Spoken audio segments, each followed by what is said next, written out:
প্রিয় দর্শক, স্বাগতম বাংলা ভিশনের নিয়মিত আয়োজন যে কথা বলতে চাই অনুষ্ঠানে। আপনাদের সঙ্গে আছি আমি জাহাঙ্গীর আকন্দ। আমার সঙ্গে আলোচনার জন্য আজ স্টুডিওতে উপস্থিত আছেন ডাক্তার তৌহিদুর রহমান আওয়াল, সহসভাপতি জাতীয়তাবাদী ছাত্রদল কেন্দ্রীয় সংসদ, এবং হাবিব আল ইসলাম, সহসভাপতি বাংলাদেশ গণতান্ত্রিক ছাত্র সংসদ। আপনাদের দুজনকেই স্বাগত জানাচ্ছি। দর্শক, আজ আমরা আলোচনা করব ছাত্র রাজনীতি সহ সমসাময়িক নানা বিষয় নিয়ে। যেহেতু আমরা আজকে দুজন ছাত্র নেতাকে পেয়েছি, তো আলোচনাটা শুরু করতে চাই তৌহিদ ভাইকে দিয়ে। তৌহিদ ভাই, সেটি হচ্ছে যে 5 আগস্ট পরবর্তী যেই ছাত্র রাজনীতি এখন, আগের যেই ছাত্র রাজনীতি ছিল লেজুর ভিত্তি ছাত্র রাজনীতি, সেই থেকে কি 5 আগস্ট পরবর্তী যে মানুষের যে আকাঙ্ক্ষা, মানুষের যে চাওয়া, সেই চাওয়া কি পূরণ করতে পারছে? ধন্যবাদ আপনাকে। ছাত্র রাজনীতি আগে মানুষজন যারা রাজনীতি করতো এরা মনে করতো যে ছাত্র রাজনীতি হইলে মনে হয় হলে ফ্রি থাকা যায়, তারপরে ফ্রি মাগনা খাওয়া যায়, ক্যাম্পাসে র্যাগিং দেওয়া যায়। ওই ট্রেন্ড থেকে আমাদের মনে হয়েছে যে এখন যদি কেউ এগুলা করে তাহলে অবশ্যই তার আর ছাত্রদল করার কোনো সুযোগ নাই। মানে আগের যে ট্রেন্ডটা যেটা হইতো যে ফ্যাসিস্ট লীগ, তবে ফ্যাসিস্ট লীগ একটা সমস্যা করে দিয়ে গেছে নিষিদ্ধ ছাত্রলীগ, যে তারা রাজনীতি বিমুখ করে দিয়ে গেছে এই জেনারেশনটাকে। মানে সাধারণ শিক্ষার্থীরা মনে করে রাজনীতি মানেই মনে হয় খারাপ কিছু, এই জায়গাটা। তো সেই জায়গাটায় সমস্যা হয়েছে যে আমরা এই ট্রমাটাইজড শিক্ষার্থীদেরকে আবার রাজনীতিতে ফেরত আনা এবং তাদেরকে আবার রাজনীতিতে আকৃষ্ট করা, এটি একটা বড় চ্যালেঞ্জ হয়ে দাঁড়িয়েছে আমাদের জন্য। আমরা চেষ্টা করছি সেই 24-এর গণঅভ্যুত্থান পরবর্তী সময়ে আমাদের কেন্দ্রীয় ছাত্রদলের সকল নেতৃবৃন্দ সারা বাংলাদেশের সকল শিক্ষা প্রতিষ্ঠানে ছড়িয়ে গিয়েছিলেন।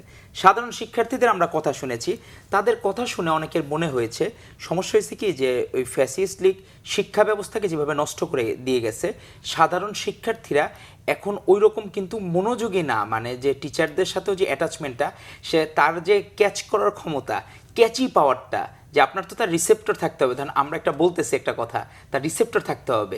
তো একটা জেনারেশন হয়ে গেছে যে ফ্যাসিস্ট লীগের অপরাজনীতির কারণে এই জেনারেশনটা খুবই ক্ষতি করে দিয়ে গেছে, বড় ক্ষতি করে দিয়েছে।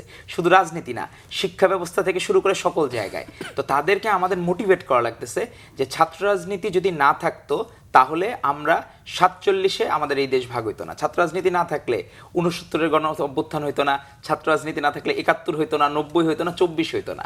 এই জিনিসগুলা তাদেরকে আবার আমাকে হইলো মানে রিট্রাইভ করা, যে আবার শুরু থেকে শুরু করা, এরকম একটা অবস্থা তৈরি হয়ে গেছে। তো আমরা চেষ্টা করছি তাদেরকে কিভাবে, যেমন শোডাউন তারা পছন্দ করতেছে না, আমরা শোডাউনের রাজনীতি, আমাদের সাংগঠনিক জনাব তারেক রহমান, আমাদের কোনো শোডাউন নাই। ক্লাস টাইমে কারো পরীক্ষার সময় কোনো মাইক বাজানো যাবে না, কোনো কিছু করা যাবে না। যেমন আপনি লাস্ট যে আমাদের প্রাইম মিনিস্টার ইয়েতে গেলেন, ঢাকা ইউনিভার্সিটিতে গেলেন, ওই সময় কিন্তু একটা ছেলে বা মেয়েকে বলতে পারবে না যে ফোর্স করে কাউকে ওইখানে নিয়ে যাওয়া হয়েছে, যে প্রাইম মিনিস্টার আসবে হাততালি দেওয়ার জন্য, ক্ল্যাপিং দেওয়ার জন্য তোমরা ওইখানে যেও, কাউকে না। যারা এসেছে সবাই ছাত্রদল বা জাতীয়তাবাদী আদর্শে বিশ্বাসী, তাদেরকে নিয়ে যাওয়া হয়েছে। আর সাধারণ শিক্ষার্থীরা যারা স্বেচ্ছায় প্রাইম মিনিস্টারকে প্রশ্ন করবে নির্ভয়ে, নিঃসংকোচে, তাদের প্রশ্নগুলো মনে হয়েছে যে ক্যাম্পাসের বড় ভাইকে প্রশ্ন করতেছে। তো আমরা এরকম রাজনীতির পরিবেশই চাই যেখানে প্রাইম মিনিস্টার স্যার হবেন না, উনি ভাই হবেন। তো সেটাই আমাদের মূল মানে ইন্টেনশন ছিল এবং উনি ওই জায়গা থেকে সফল। এখন আমরা কিভাবে বাকি সাধারণ শিক্ষার্থীদেরকে আবার রাজনীতিতে ফেরত আনতে পারবো, এটা আমাদের মূল চেষ্টা বা প্রচেষ্টা। জি, হাজিব, আপনার কাছে আসছি যে তৌহিদ ভাই বলছিলেন যে ছাত্ররা রাজনীতি বিমুখ ছিল ফেসিস্টের যেসব কর্মকাণ্ড, সেই জন্য সেইখান থেকে ছাত্র রাজনীতির ছাত্রদেরকে আকৃষ্ট করার জন্য কাজ করছে। তো আপনারা তো নতুন সংগঠন, 5 আগস্ট করে আপনাদের জন্ম, তো আপনারা কী ধরনের পদক্ষেপ নিচ্ছেন বা কী করছেন? আচ্ছা দেখুন, 5 আগস্ট পূর্ববর্তী সময়ে তৎকালীন ফ্যাসিস্ট আমলে যে ছাত্র রাজনীতিটা ছিল, সেটাকে আসলে ছাত্র রাজনীতি যদি আমরা বলি তাহলে কিন্তু সেটা ভুল হবে। সেটা ছিল এক দলের দখলদারিত্ব এবং তাদের যে অপকর্ম রয়েছে এবং তারা শিক্ষার্থীদেরকে জিম্মি করে রাখতো, সেটাকে আসলে ছাত্র রাজনীতি যদি আমরা বলতে চাই তাহলে কিন্তু আমাদের এখানে আসলে একটা ছাত্র রাজনীতির প্রতি আমাদের একটা অবিচার করা হবে। তো সেই জায়গা থেকে যে ছাত্রলীগের সন্ত্রাসী কর্মকাণ্ডের কারণে শিক্ষার্থীদের মধ্যে কিন্তু একটা ট্রমার জন্ম নিয়েছিল, সেই ট্রমার কিন্তু আমরা প্রতিফলন কিন্তু আমরা বা বহিঃপ্রকাশ কিন্তু আমরা জুলাই গণ অভ্যুত্থানের মধ্যে আমরা দেখতে পেয়েছি। এবং বাংলাদেশ থেকেই সন্ত্রাসী যেই রাজনীতি ছিল, যে রাজনীতির অপসংস্কৃতি ছিল, সেটি কিন্তু জুলাই গণ অভ্যুত্থানের মধ্যে দিয়ে সেই অপরাজনীতিকে কিন্তু বাংলাদেশের শিক্ষার্থীরা লাল কার্ড প্রদর্শন করেছে। এবং আপনি কিন্তু দেখতে পাবেন যে বাংলাদেশের শিক্ষার্থীরা এখন চাচ্ছে যেটা হচ্ছে যে সম্প্রীতির রাজনীতি, সহমর্মিতার রাজনীতি এবং সংলাপের যে রাজনীতি, সেটা কিন্তু আসলে বাংলাদেশের শিক্ষার্থীদের একটা আশা আকাঙ্ক্ষার আশা আকাঙ্ক্ষা আমরা লক্ষ্য করতে পারছি। তো সেই জায়গা থেকে আমরা সবসময় আহ্বান জানিয়েছি যাতে করে সন্ত্রাসী রাজনীতি ছেড়ে আমরা সংলাপের মধ্য দিয়ে এবং ডিবেটের মধ্য দিয়ে যাতে করে প্রত্যেকটা ইস্যুর যাতে করে সমাধান করা যায়। আমরা বৈষম্য বিরোধী ছাত্র আন্দোলনের সমন্বয়ক ছিলাম 5 আগস্ট পরবর্তী সময়, জুলাই গণঅভ্যুত্থান পরবর্তী সময় আমরা চেয়েছিলাম যাতে করে একটি বাংলাদেশের ছাত্র রাজনীতিতে ইতিবাচক একটি সংস্কার নিয়ে আসা যায়। কিন্তু তৎকালীন সময়ে দেখা গেছে যে বেশ কিছু ছাত্র সংগঠনের অসহযোগিতার কারণে সেই ছাত্র রাজনীতির সংস্কারটা আসলে মূলত পরিকৃতপক্ষেই সম্ভব হয়নি। যার কারণে দেখা গেছে কি ধরনের সংস্কার আমরা চেয়েছিলাম যাতে করে বিশ্ববিদ্যালয়ে ছাত্র রাজনীতি কেমন হবে, ছাত্র সংগঠনগুলোর রাজনীতির পরিধি কতটা বিস্তৃত হবে, ছাত্র বন্ধুপ্রতিম বা ছাত্র যে সকল ক্রিয়াশীল ছাত্র সংগঠন রয়েছে তাদের মধ্যে আলাপটা কীরকম হবে, তাদের মধ্যে রাজনৈতিক প্যাটার্ন কীভাবে হবে এবং রাজনৈতিক পলিটিক্যাল বিহেভিয়ার তারা এক ছাত্র সংগঠন অপর ছাত্র সংগঠনের সাথে কীভাবে করবে।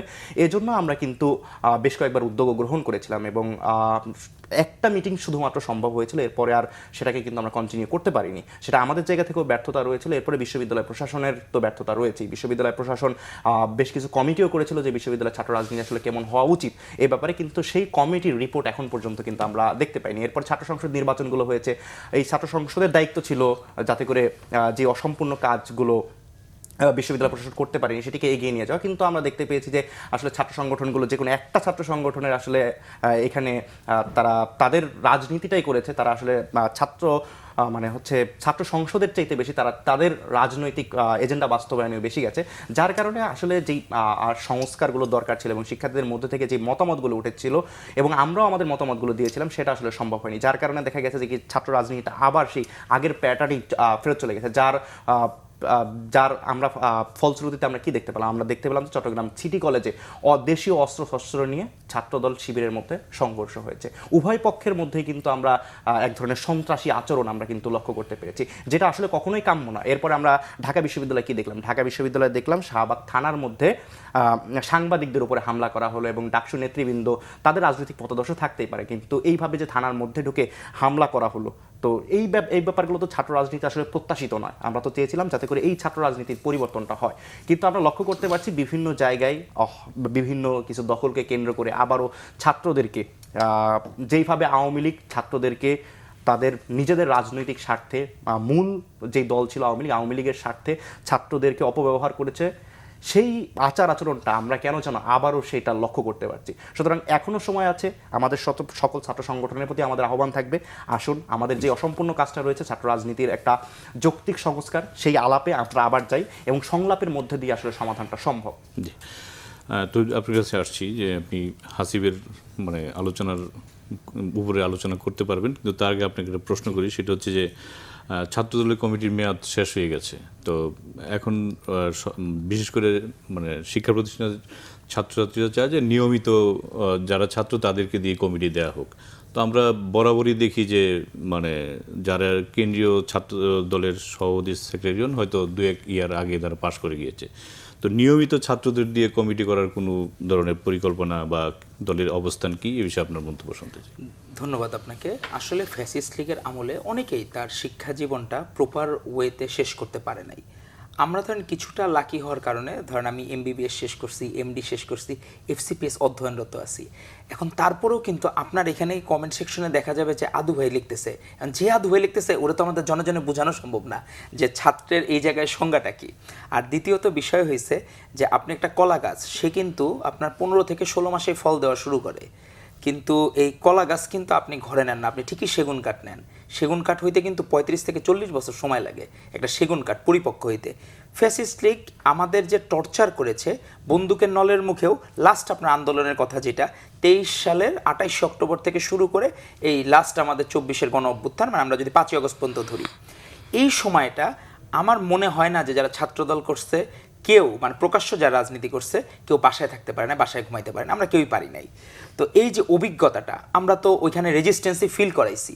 আপনি পত্রিকার পাতা সার্চ দিয়ে দেখেন, আমরা প্রতিদিন যে জায়গায় সুযোগ পেয়েছি আমরা প্রোগ্রাম করেছি।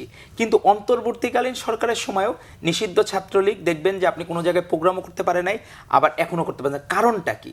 কারণটা হইল পাওয়ার পার্টিতে স্রোতের অনুকূলে কখনোই ভালো প্রোডাক্ট জন্মগ্রহণ করে না, স্রোতের প্রতিকূলে তখন আপনার প্রোডাক্টগুলো ভালো হয়।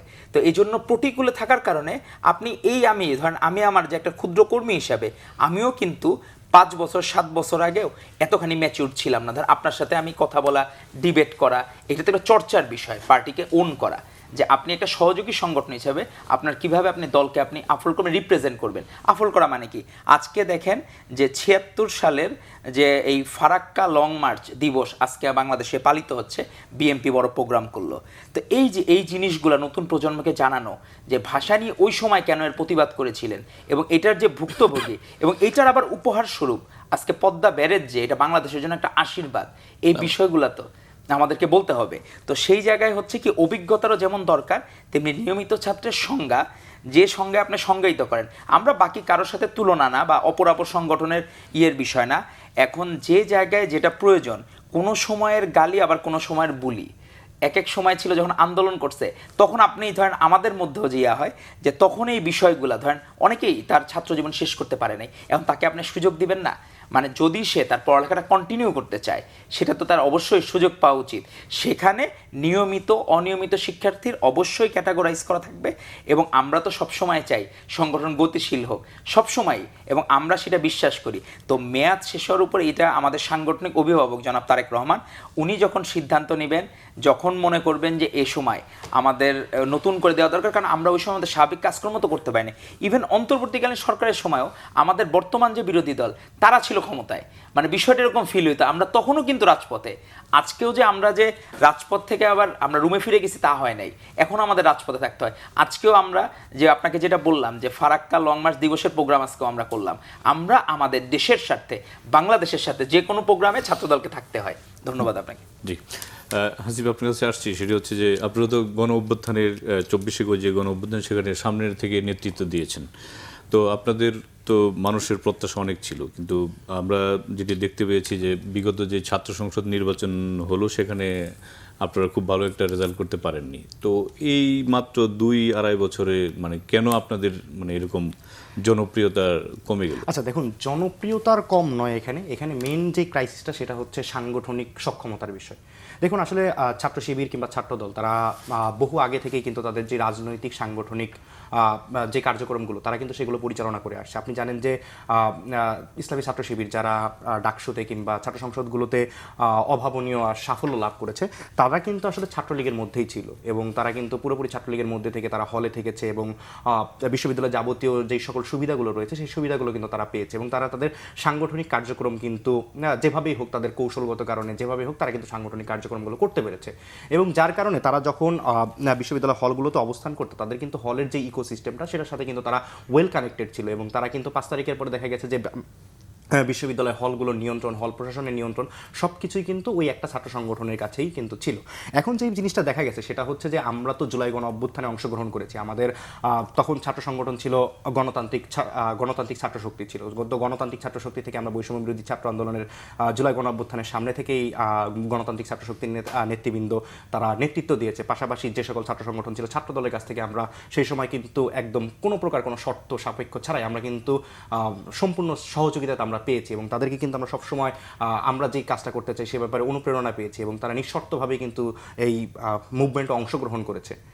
তো সেই জায়গা থেকে দেখা গেছে কি আমরা তখন তো হলে থাকতে পারতাম না, ছাত্রলীগ করার বাইরে তো কেউ আসলে সেই সময় হলে থাকার সুযোগটা ছিল না, যার কারণে হলের ইকোসিস্টেমের সাথে কিন্তু গণতান্ত্রিক ছাত্র শক্তির বা আমরা পরবর্তীতে যারা বিশ্ববিদ্যালয়ে রাজনীতি করেছি তো তারা কিন্তু এটার সাথে পরিচিত ছিলাম না। তো যার কারণে হয়েছে কি আমাদের রাজনীতিটা বুঝতে, ক্যাম্পাসে সংগঠনটাকে, সাংগঠনিক সক্ষমতাটাকে বিস্তার করতে আমাদের কিন্তু একটু সময় লেগে গেছে এবং আপনারা জানেন যে আমরা কিন্তু হলে কোনো কার্যক্রম করতে পারিনি। এরপরে বিশ্ববিদ্যালয়ে আমাদের নতুন ছাত্র সংগঠন হলে যেটা হয়, নতুন ছাত্র সংগঠনগুলো কিন্তু তাদের সাংগঠনিক স্ট্রাকচারটা গড়ে তুলতে কিন্তু একটু সময়ের প্রয়োজন হয়। তো সেই সার্বিক বিবেচনায় আমাদের ডাকসুতে আমরা যেটা মনে করব যে আমাদের একটি বিপর্যয়ের মূল কারণটা ছিল কিন্তু আসলে আমাদের সাংগঠনিক সক্ষমতা।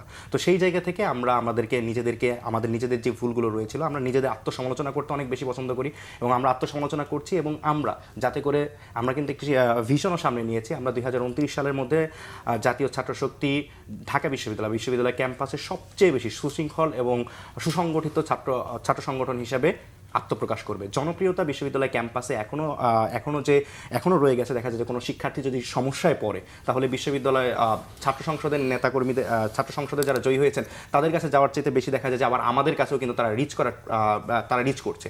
তো সেই জায়গা থেকে শিক্ষার্থীদের পাশে আমরা সর্বদাই ছিলাম। তো সাংগঠনিক দুর্বলতার কারণে আমাদের যে প্রত্যাশিত ফলাফলটা ছিল সেটা করা সম্ভব হয়নি। এখানে এই ক্রাইসিসটাই হচ্ছে মূলত আমাদের ক্রাইসিস। তো আমরা এই ক্রাইসিসটাকে উত্তরণের চেষ্টা করছি এবং খুব শীঘ্রই আমরা এই ক্রাইসিসটাকে আমরা উত্তরণ করতে পারবো বলে আমরা বিশ্বাস করি। যে আপনার কাছেও একই প্রশ্ন সেটি হচ্ছে যে হাসিব বলছিলেন যে তাদের সাংগঠনিক দুর্বলতার কারণে প্রত্যাশিত রেজাল্ট হয়নি।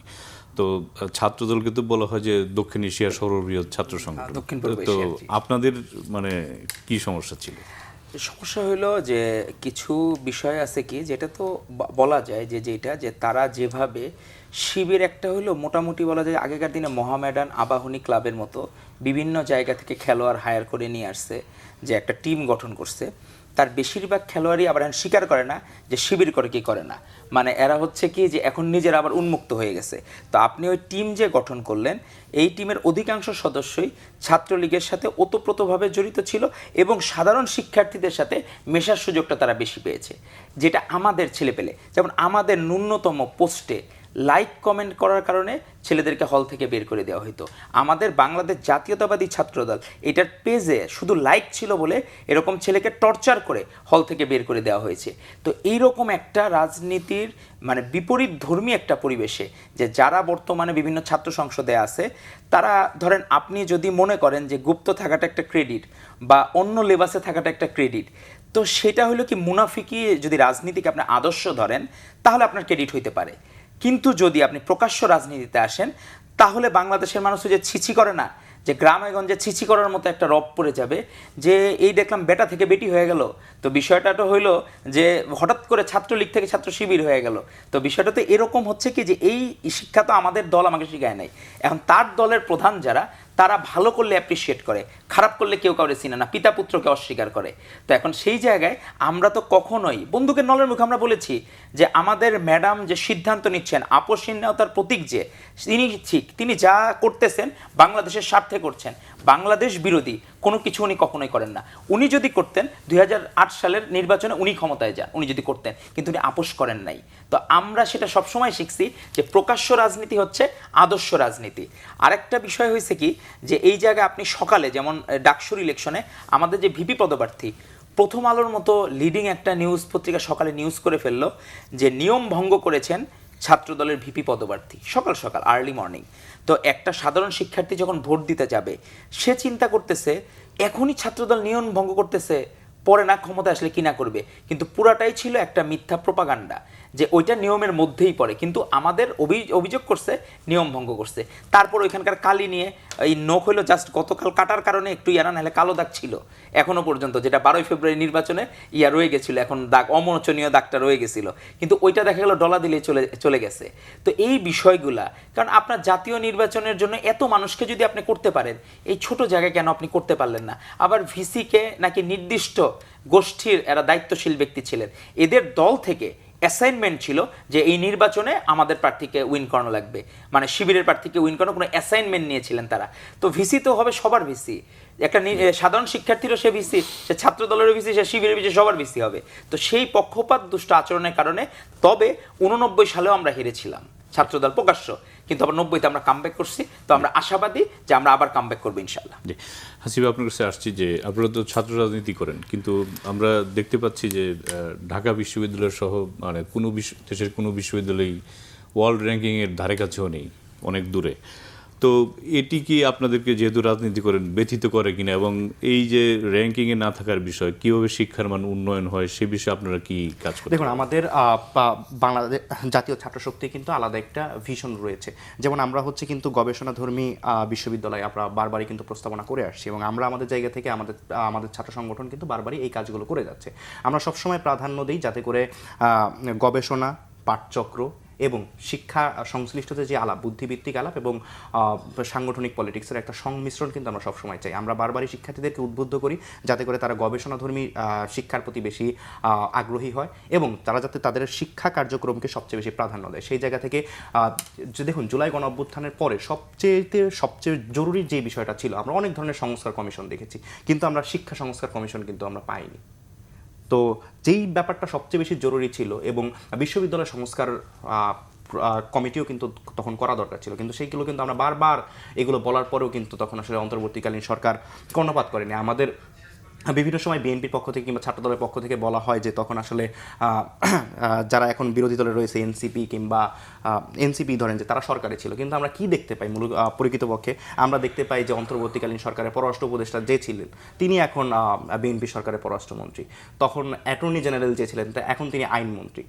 তো এই ব্যাপারগুলো তো আছে। তো আসলে সরকারে কারা ছিল সেটিও কিন্তু আসলে প্রশ্ন থেকে যায়। তো তখনকার শিক্ষামন্ত্রী তিনি বিভিন্ন জায়গায় গিয়ে বিএনপির নেতাকর্মীদেরকে নিয়ে বিভিন্ন জায়গায় পরিদর্শনে যেতেন। তো শিক্ষামন্ত্রীর কিন্তু এই বিষয়গুলো, শিক্ষা উপদেষ্টা, তো তার কাছ থেকেও তো আমরা প্রত্যাশিত আসলে সেই সারাটা আসলে তখন আমরা পাইনি। যদি শিক্ষা সংস্কার হতো এবং এখানে যদি শিক্ষার্থীদের সমন্বয়ে যদি একটি যারা বিশেষজ্ঞ রয়েছেন তো তাদের সমন্বয়ে যদি একটি কমিটি করা যেত কিংবা সংস্কার কমিশন করা যেত, তাহলে কিন্তু বেশ কিছু ভালো প্রস্তাবনা আসতো যে আসলে বাংলাদেশের শিক্ষা কিভাবে বৃদ্ধি করা যায়। দেখুন, এই মুহূর্তে আমাদের সবচেয়ে বেশি যেটা জরুরি, দেখুন আমাদের বাংলাদেশে কৃষি বিষয়ে কিন্তু আমাদের বেশ কিছু গুরুত্ব দেওয়া উচিত এবং সামরিক খাতে, যাতে করে সামরিক খাত এবং বিজ্ঞান খাতে কিন্তু আমাদের অনেক বেশি আমাদের শিক্ষা কার্যক্রম পরিচালনা করা উচিত। আমরা দেখতে পাই যে বাংলাদেশের আসলে দেখা যায় যে আর্টস কিংবা মানবিক অনেক বেশি শিক্ষার্থী, কিন্তু আমরা সেই তুলনায় সেই জায়গায় কিন্তু তাদের জন্য কর্মসংস্থান আমরা নিশ্চিত করতে পারছি না। আমি যদি বিশ্ববাজারেও কর্মসংস্থান রপ্তানি করতে যাই, তাহলেও কিন্তু আমাদের দেখা যাবে কি সেইখানে আসলে সায়েন্সের এবং টেকনোলজিক্যাল নলেজ যাদের সবচেয়ে বেশি আছে, তো সেই জায়গা থেকেও কিন্তু আমরা অনেক বেশি ঘাটতিতে রয়েছি। তো আসলে বাংলাদেশের যেই টোটাল এডুকেশন সিস্টেমটা রয়েছে সেটার আসলে একটা রদবদল প্রয়োজন এবং আমাদের কোন শিক্ষাটা আসলে সবচেয়ে বেশি জরুরি, আমাদের আসলে কারিগরি শিক্ষার পাশাপাশি আমাদের সায়েন্স টেকনোলজি সম্পর্কে সবচেয়ে বেশি জানা উচিত এবং মানবিক সাবজেক্টের বিষয়গুলোকে আমি কখনোই অবমূল্যায়ন করতে চাই না, তবে এই বিষয়গুলোকে কমিয়ে আনা উচিত। এবং বাংলাদেশে ধরেন যে আমি সমাজবিজ্ঞানে পড়াশোনা করছি, তো সেই জায়গা থেকে সোসিওলজিক্যাল রিসার্চের ক্ষেত্রে বাংলাদেশে কিন্তু কর্মসংস্থানের আসলেই ঘাটতি রয়েছে। সো সেই জায়গা থেকে আমরা বিশ্ব বাজার অনুযায়ী কিন্তু আমরা সেই লেভেলে বিশ্বমানের শিক্ষাটা কিন্তু আমরা আসলে বাংলাদেশ থেকে সেই সিস্টেমটাই আমরা গড়ে তুলতে পারছি না। এটি সম্পূর্ণ আমাদের কাঠামোগত ব্যর্থতা। আমরা যদি কাঠামোগত পরিবর্তন না আনি, তাহলে আসলে আমাদের যেই শিক্ষা ব্যবস্থাটা রয়েছে, আমাদের যে শিক্ষা কারিকুলামটা রয়েছে, সেটার যদি কাঠামোগত পরিবর্তন সম্ভব না হয়, তাহলে আসলে বিশ্ব র্যাঙ্কিংয়ে কখনো আগানো সম্ভব হবে না। তো ভাই, সেটা হচ্ছে যে গত কয়েকদিন আগে শিক্ষামন্ত্রী ঘোষণা দিয়েছেন যে শিক্ষাবর্ষ কিছুটা এগিয়ে আনা হচ্ছে, এসএসসি এবং এইচএসসি পরীক্ষা এগিয়ে আনা হয়েছে। তো এটাকে আপনি কীভাবে দেখছেন? এখন আমাদের সবসময় বিএনপি সরকার হচ্ছে শিক্ষা ও শিল্প বান্ধব সরকার, এটা অতীত থেকেই, আগে থেকেই যতবার আপনি দেখেন শিক্ষা ব্যবস্থা কি ভঙ্গুর দশা ছিল, প্রশ্ন ফাঁসকে শিল্পের পর্যায়ে নিয়ে গেছিল, যে এই প্রশ্ন ফাঁস নিয়ে কত এই ছাগলকাণ্ড থেকে শুরু করে প্রশ্ন ফাঁসের সকল কিছু তখন একদম দড়ি টান দিয়ে যখন বের হয় যে সুতার টানের মতো, তো এরকম সুতার টানের মতো পুরাটা ছিঁড়ে তখন বের হয়ে আসছে কি সকল জায়গায় প্রশ্ন ফাঁস হইতো। এখনও অনেকে বিসিএস ক্যাডার আছে যারা প্রশ্ন ফাঁস করে, তো সেইটা প্রতিরোধ করা একটা বড় চ্যালেঞ্জ ছিল। তবে এইবার কিন্তু সবাই সাধারণ শিক্ষার্থীরাও দেখলাম প্রশ্ন শিক্ষার্থী বান্ধব হয়েছে। শিক্ষার্থী বান্ধব মানে কি, অনেক সময় ইচ্ছা করে টিচাররা, আমাদের সময় দেখলাম আমি মধ্যজেলায় লিস্ট করে পড়ছি, টিচাররা ইচ্ছা করে নিজে ক্রেডিট নেওয়ার জন্য একটু কঠিন প্রশ্ন করতো, যে কোথা থেকে আপনি দেখা গেল যে একদম যে জিনিসগুলা মানে পাদটিকা বা বিভিন্ন জায়গা থেকে ওখান থেকে তারা প্রশ্ন নিয়ে আসতো, যে ইচ্ছা করে যে দেখি ও পড়ছে কিনা বা ইয়া করছে কিনা, ওইটাতে দেখা গেল সে ক্রেডিট বাড়ানোর জন্য ফিলের পরিমাণ বাড়তো, হয়তো বা দুই চারজন টিকতে পারতো, কিন্তু এটা তো ক্রেডিট না। শিক্ষার্থী বান্ধব মানে কি, সে আপ টু দ্য মার্ক, তার শিক্ষার্থা ঠিকমতো হচ্ছে কিনা, আর শিক্ষার পাশাপাশি খেলাধুলার গুরুত্ব দেওয়া, সব কিছুর গুরুত্ব দেওয়া, এটা তো একটা প্যাকেজ। এটা শুধু এমন না খালি পড়লেই আপনি শিক্ষাটা পাইলেন, পাশাপাশি নৈতিক শিক্ষা আছে, খেলাধুলার মাধ্যমে শিক্ষা আছে, শারীরিক শিক্ষা আছে, এবং এখন কিন্তু এই যে আমাদের বডি ফিটনেসের জন্য প্রত্যেকের, যাতে আমাদের এই জেনারেশনটা যাতে ফিট জেনারেশন হয়, যাতে ভবিষ্যতের জন্য তৈরি হয়, সেটা আমাদেরকে এনশিওর করতে হবে। কাউকে অতিরিক্ত প্রেশার দেওয়া, কত পরীক্ষা আপনি পিএসসি, জেএসসি, এসএসসি, ইভেন আপনারাও যে জেনারেশনে আপনারাও কিন্তু এগুলো কখনো পান নাই, এবং এগুলার যে স্ট্যান্ডার্ডটা যা ছিল, এখন দেখেন আপনি ঢাকা বিশ্ববিদ্যালয় পরীক্ষা যায় যারা, তাদের মধ্যে ইংলিশে ফেল করে এখনো বেশি, ইংরেজিতে। তো এটা তো খুবই একটা মেসাকার। আপনি তাহলে কি শিক্ষা দিচ্ছেন? আপনি শিক্ষাকে আপনি যে এত সহজলভ্য করতেছেন, বা এত সহজলভ্য করার কারণে এরা নিজেরা অ্যাডমিশন টেস্টে ভালো মতো আপ টু দ্য মার্ক, তাদের প্রিপারেশন নেই, কোনো কিছু নাই। তো এই জায়গাগুলো থেকে আমাদের সর্ট আউট করতে হবে। ফেসবুক আর ইউটিউব ব্যবহার করলেই যে ইংরেজিতে শিক্ষিত হয়ে যাবে, ভালো ইংরেজি পারবে, এইটা না। তো এই জায়গা থেকে আমাদের শুরু করতে হবে। আর এইটা অবশ্যই, কারণ ওনাদের নিজস্ব একটা, আমাদের যে 31 দফার মধ্যে আপনি দেখেন এবার ড্রেস দেওয়া হচ্ছে, কিটস দেওয়া হচ্ছে রাষ্ট্রীয়ভাবে, এই ছোট বিষয় কিন্তু অনেকের পড়ালেখা বন্ধ হয়ে যেত শুধুমাত্র এই ড্রেসের অভাবে। যে ড্রেস হয় না, স্কুলের টিচাররা বলতো ড্রেস ছাড়া কাউকে আমরা অ্যালাউ করবো না, এই কারণে অনেকের শিক্ষা জীবন স্থগিত হয়ে গেছে, মানে পড়তেই পারে নাই। তো এই জায়গা থেকে আশীর্বাদ হয়ে আসতেছে স্কুল ড্রেস নেওয়া, কিটস দেওয়া, পাশাপাশি আপনি যেটা বললেন যে আগায় নিয়ে আসা, এইটা হয়তো বা অ্যাডজাস্ট করা আপনার শিক্ষা বছর ঠিক রেখে, যাতে, কারণ প্রত্যেকটা একটার সাথে আরেকটা জড়িত, তবে তার প্রকৃত শিক্ষাটা, এটা শিক্ষার্থীদেরও সহযোগিতা দরকার, যে আমি শিখতে চাই, আমি জানতে চাই, এটা এনশিওর করতে হবে। জি, হাসিব ভাই, আপনার কাছে আসছি যে এই যে যেটা আলোচনা করছিলাম, এসএসসি এবং এইচএসসি পরীক্ষা এগিয়ে নিয়ে আসা হয়েছে, এই বিষয়ে আপনার মন্তব্য শুনতে চাই। আচ্ছা দেখুন, আসলে এসএসসি এবং এইচএসসি পরীক্ষাটার পরপরই আসলে রেজাল্ট যত দ্রুত করেন ইউনিভার্সিটি ভর্তি পরীক্ষাটা, এখন ইউনিভার্সিটি ভর্তি পরীক্ষাটা কোশ্চেনে কিন্তু অনেক ধরনের পরিবর্তন এসেছে, এবং এখন কিন্তু সবচেয়ে বেশি প্রাধান্য দেওয়া হচ্ছে কিন্তু টেক্সট বুককে, এবং আমরা কিন্তু বারবারই উৎসাহিত করেছি যাতে করে টেক্সট বুক কেন্দ্রিক আসলে বিশ্ববিদ্যালয়ের পরীক্ষাটা দেওয়া হোক। এবং যারা এসএসসি এবং এইচএসসি কমপ্লিট করে আসবে, কিংবা সমমান দাখিল কিংবা আলিম কমপ্লিট করে আসবে, তাদেরকে সেই যোগ্যতা অনুযায়ী কিন্তু তাদের প্রশ্নগুলোকে করা উচিত। এখন দেখা যায় যে কি ঢাকা বিশ্ববিদ্যালয়ের প্রশ্ন অনেক সময় মানে বিসিএস স্ট্যান্ডার্ডের তুলনা করা হয়। তো আসলে এসএসসি কিংবা এইচএসসির সম্পন্ন করে যারা আসবে, তাদেরকে তো ওই প্রশ্নমানের চাইতে বেশি গুরুত্ব দেওয়া উচিত, যাতে করে তাদের টেক্সট বুকে তারা যেই পড়াশোনাটা করেছে সেই রিলেটেড প্রশ্নগুলোকে সবচেয়ে বেশি প্রাধান্য দেওয়া উচিত। এছাড়াও কিন্তু আমরা দেখেছি যে আসলে বর্তমানে আসলে টেকনোলজির যুগ, অনেক বেশি আমরা যারা জেনজি আছে তাদের কাছে অনেক বেশি ইনফরমেশন আছে। সো যার কাছে যত বেশি ইনফরমেশন থাকবে সে তত বেশি আসলে সক্রিয় হবে। তো সেই জায়গা থেকে টেক্সট বুকের বাইরেও কিন্তু আসলে শিক্ষার্থীদের কিন্তু মনোযোগ দেওয়া উচিত বলে আমি মনে করি। এখন দেখুন, ঢাকা বা বিভিন্ন বিশ্ববিদ্যালয় বা বিভিন্ন চাকরির পরীক্ষায় সবচেয়ে বেশি প্রাধান্য দেওয়া হয় কিন্তু ইংরেজিটাকে, বা ইংরেজি সাবজেক্টটাকে সবচেয়ে বেশি প্রাধান্য দেওয়া হয়, যেটার ইমপ্লিমেন্টেশন আসলে চাকরি জীবনে কিংবা তার প্র্যাকটিক্যাল লাইফে সেটার কিন্তু আসলে ইমপ্লিমেন্টেশনটা নাই। তো এই জায়গা থেকে আমরা অনেক বেশি এটা একটা এখন কি কথা বলা যায় যে গ্লোবালাইজেশনের যুগে আপনি দেখুন চায়নাতে কত পার্সেন্ট মানুষ, চায়না আলাদা, ওরা অসামাজিক, ওরা আগে থেকে ওরা কারোটা শিখতে চায় না, ইংরেজি বলতে পারে। আপনি দেখুন তো তারা কিন্তু, আমি বলছি না যে আমার গুরুত্ব তো বুঝতে হবে কোন জিনিসটা আমাদের সবচেয়ে বেশি প্রাধান্য দেওয়া উচিত আমাদের যে, হ্যাঁ অবশ্যই আমরা ইংরেজির পাশাপাশি আমাদের নিজের ভাষা, এবং যাতে করে শিক্ষার্থীরা বুঝতে পারে, এবং দেখা যায় যে ইংরেজির পিছনে কিন্তু আমাদের দিনের অধিকাংশ সময়টা চলে যায়। এখন আপনি যদি সেই জায়গা থেকে আপনার শিক্ষা ব্যবস্থার কাঠামোগত পরিবর্তন না করতে পারেন, আপনি তো আসলে ফ্রুটফুল জেনারেশন পাবেন না। আপনি তাদের কাছ থেকে তো আসলে যে আপনি আশানুরূপ ফলাফলটা চাচ্ছেন সেটা কিন্তু আপনি কখনোই করতে পারবেন না। আপনার যেই ভাষাটার চাইতে ভাষার প্রতিবন্ধকতা যাতে না থাকে সেই ব্যাপারেও কিন্তু আমাদের উদ্যোগ গ্রহণ করা উচিত, এবং যাতে করে আমরা বিশ্বমানের শিক্ষায় কিন্তু আমরা যাতে করে এগোতে পারি সেই ব্যাপারেও কিন্তু আমাদের আসলে পদক্ষেপ গ্রহণ করা উচিত। শুধুমাত্র যে এই ইংরেজি কিংবা যে কোনো একটা বিশেষ সাবজেক্টকে গুরুত্ব দেওয়ার চাইতে আমাদের যুগের সাথে চাহিদা অনুযায়ী সেটাকে প্রাধান্য দিয়ে সেই ধরনের শিক্ষা কাঠামো প্রণয়ন করা উচিত, এবং সেই দিকে আসলে যাওয়া উচিত। আমরা অনেক সময় দেখতে পাই যে আমরা অনেক বেশি ব্যাকডেটেডে চলে যাচ্ছি। আমাদের এখন দেখুন, এখন আসলে একদম বাচ্চা ছেলেরাও যে ক্লাস 6-এ পড়ে সেও কিন্তু চ্যাটজিপিটি ইউজ করতে পারছে, বিভিন্ন এআই টুল ইউজ করতে পারছে। সো সে কিন্তু, তার কাছে কিন্তু ভাষাটা কিন্তু প্রতিবন্ধকতা না এই মুহূর্তে। তার কাছে আমাদের সবচেয়ে বেশি যেটা গুরুত্ব দেওয়া উচিত সেটা হচ্ছে যাতে করে শিক্ষার্থীরা তাদের যে জ্ঞানটা অর্জন করছে সেটা যাতে ইমপ্লিমেন্টেশনটা করতে পারে, সেই ইমপ্লিমেন্টেশনের উপরে যাতে করে তাদের যে প্রাধান্যটা সেটা করে যাতে দেওয়া পারে, সেই জন্য যে ধরনের পদক্ষেপগুলো গ্রহণ করা দরকার, বিশেষজ্ঞরা আছেন তাদের পরামর্শক্রমে সেই পদক্ষেপটা নেওয়াটা সবচেয়ে বেশি যৌক্তিক হবে বলে আমরা মনে করছি। সৈয়দ ভাই, বাংলাদেশে হরেক রকম শিক্ষা পদ্ধতি আছে, একেবারে নানান ধরনের, এটা আপনি নিজেও জানেন। তো এই হজবরল এরকম একটা কারণে মানে আপনার শিক্ষার্থীদের ভবিষ্যৎ নষ্ট হচ্ছে কিনা? ধন্যবাদ আপনাকে। এবং একটি জায়গায় আসা উচিত কিনা? ধন্যবাদ আপনাকে। যেমন আমাদের ছোটোবেলায় যখন আমি আমার স্কুল দিয়ে উদাহরণ দিই, মতিঝিলের স্কুলে যখন আমরা পড়ছি, ক্লাস 7 থেকে ক্লাস 10 পর্যন্ত আমাদের বাংলা ব্যাকরণ বইটা খুব মাস্ট ছিল। এখনও যে আমরা ওই নত্য সত্যবিধান পড়ছি, এখনও আমরা বিভিন্ন জায়গায় আমরা ভুলগুলা সেখানে চোখ পড়ে সেখানেই চলে যায়, যে আপনার র জাতীয় শব্দের পরে মূর্ধন্য ন হবে, বিদেশি শব্দে দন্ত স হবে স্টার, দন্ত স দিয়ে ইয়েতে এখনও আমাদের ওগুলো রিক্যাপিচুলেট করি আমরা, যে আমরা মনে হয় যে কোনো কিছু চোখের সামনে পড়লেই তো এই শিক্ষা অনেক সময় মনে হইতো এক বই টানা 4 বছর পড়াইলো, কিন্তু আমার এখন বাস্তব জীবনে আমার কাজে লাগতেছে। আমি নিজে যখন দেখি আমি কোনো একটা যে কোনো কাজ, আমাদের দেখা গেছে অনেক সময় অনেকে বানান লেখে যে তাদের রেজাল্ট দেখা গেলো A+, কিন্তু বানান একটা লিখতে বললে দেখা গেলো 10টার মধ্যে 5টা বানানই ভুল করে।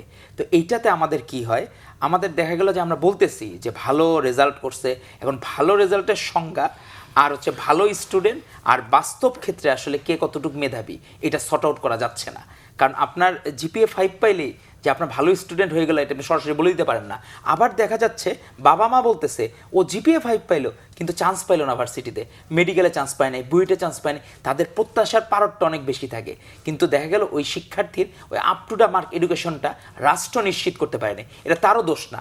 মাঝের যে 24-এর গণ অভ্যুত্থানের আগে এটা হয়ে গেছে কি, ওই শুধু রেজাল্টের দিন মিষ্টির দোকানদার বড়লোক হইতো, আর তেমন কোনো একটা যে উপকার হইতো বাবা মা মনে করতো কি না কি হয়ে গেছে, কিন্তু যখন আসল ভর্তি পরীক্ষার রেজাল্ট হয় তখন তাদের তো প্রাইভেট সেক্টরে তো সবাই পড়াইতে পারে না, আর প্রাইভেট সেক্টরে কিছু ইউনিভার্সিটি বাদে, নর্থ সাউথ আর কিছু ইউনিভার্সিটি বাদে বাকি দেখবেন ব্র্যাক ইউনিভার্সিটি, কিছু ইউনিভার্সিটি খুবই ভালো, ওয়ার্ল্ড র্যাঙ্কিংয়ে খুবই ভালো, তার বাইরে যারা আছে তারা তো অনেকটা সময় কি হয়, এখন অনেকটা নীতিমালার মধ্যে আসতেছে, কিন্তু মাঝে অনেকটা জুলুমের পর্যায়ে নিয়ে যেত, তো তাতে ওই ফ্যামিলিরও কষ্ট হয়। আবার সৃজনশীল শিক্ষা পদ্ধতি এমন সব গল্প নিয়ে আমি কিছু প্রশ্ন দেখছি যে এইটাতে মনে হয় যে মাদ্রাসায় ওয়াচ করানোর মতো ওইরকম একটা সৃজনশীল, যে সে কি মনে করতেছে এই সৃজনশীলের প্রশ্ন, তো এতে তার ওই কোয়ালিটিটা ইমপ্রুভ হচ্ছে না। আর আমার ভাই যেটা বললেন সেটা হলো ইংরেজি তো অবশ্যই, কারণ আমি হলো কি এটা অবশ্যই ডিবেট করতে চাই, যে কারণ হচ্ছে ইংরেজি অবশ্যই সবার সেকেন্ড ল্যাঙ্গুয়েজে জানা উচিত। কারণ আমি যখন বিদেশে যাব কোনো জায়গায় চাকরি ক্ষেত্রে,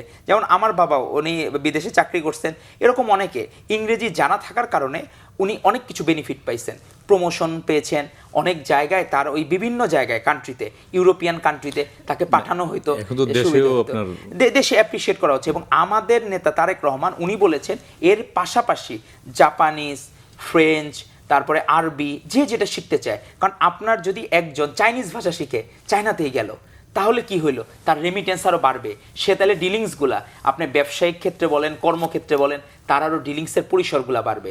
আর শিক্ষা পদ্ধতির ব্যাপারে যেটা বললেন, শিক্ষা পদ্ধতি আমরা চাই এখানে বিশেষজ্ঞ টিম আছে, কারণ আমাদের অনেক ছন্দপতন হয়েছে, এই শিক্ষা নিয়েও কিন্তু আন্দোলন হয়েছে। 1966 সালে যে আন্দোলন, প্রতিটা কুদরতি ক্ষুদা কমিশন, শিক্ষা কমিশন, ওখান থেকে শুরু করে কম আন্দোলন হয়নি শিক্ষা ব্যবস্থা নিয়ে, চেঞ্জ হয়েছে। তবে আমরা চাই যেটা বিশেষজ্ঞ টিম বলবেন এবং দেশের জন্য যেটা ভালো হবে সেটাই আমাদের করা উচিত। জি, আমরা একটু প্রসঙ্গ চেঞ্জ করি।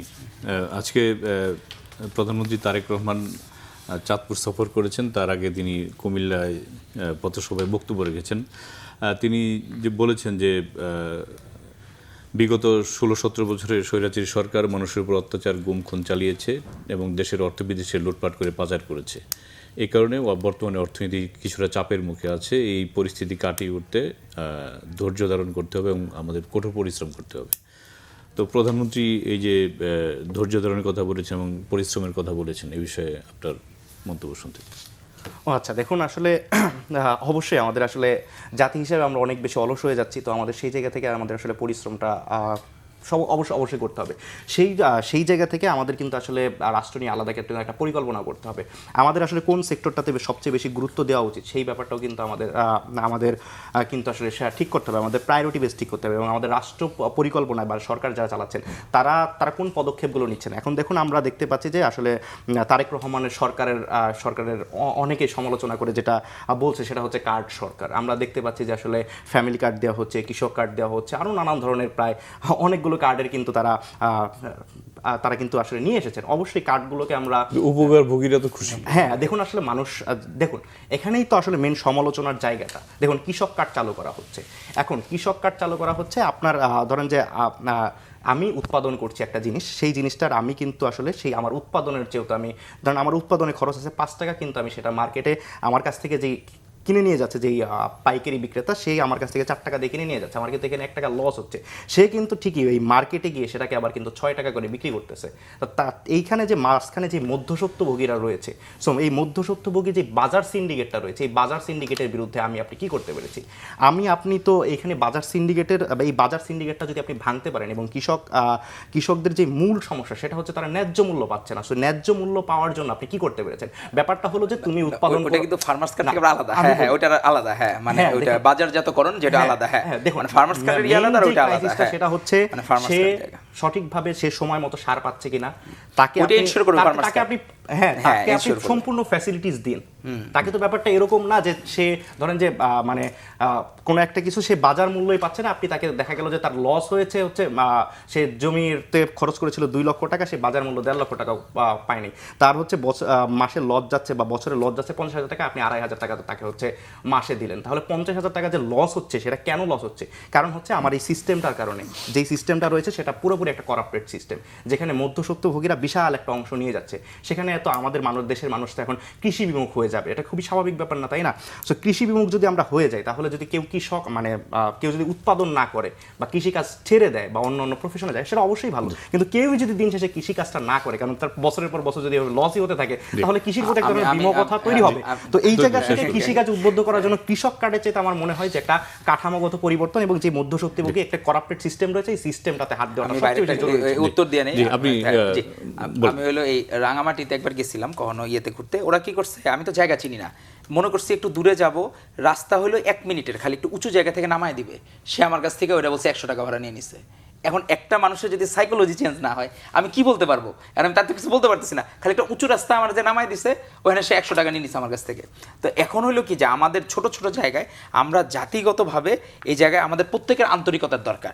আমাদের প্রধানমন্ত্রী যে জায়গা থেকে চেষ্টা করে যাচ্ছেন, অ্যাপ্রিসিয়েট করতে হবে। যেমন আমাদের পরে কিন্তু তামিলনাড়ুতে থালাপতি বিজয়, তার গভর্নমেন্ট কিন্তু এরকম একদম সেম ফ্যামিলি কার্ডের আদলে কিন্তু সে কার্ড লঞ্চ করে দিছে। এবং এই ইমাম মুয়াজ্জিনদের ভাতা বরঞ্চ পশ্চিমবঙ্গে এরা বিপদে পড়ে গেছে, ওইটার জন্য আবার কঠোরভাবে ওদেরকে আইন প্রণয়ন করতেছে। আগে থেকে ওদের ছিল ইমাম মুয়াজ্জিনদের ভাতা, যেটা এবার লঞ্চ করা হয়েছে। তো এই জিনিসগুলো আমাদের অভ্যাস থাকতে হবে অ্যাপ্রিসিয়েট করা।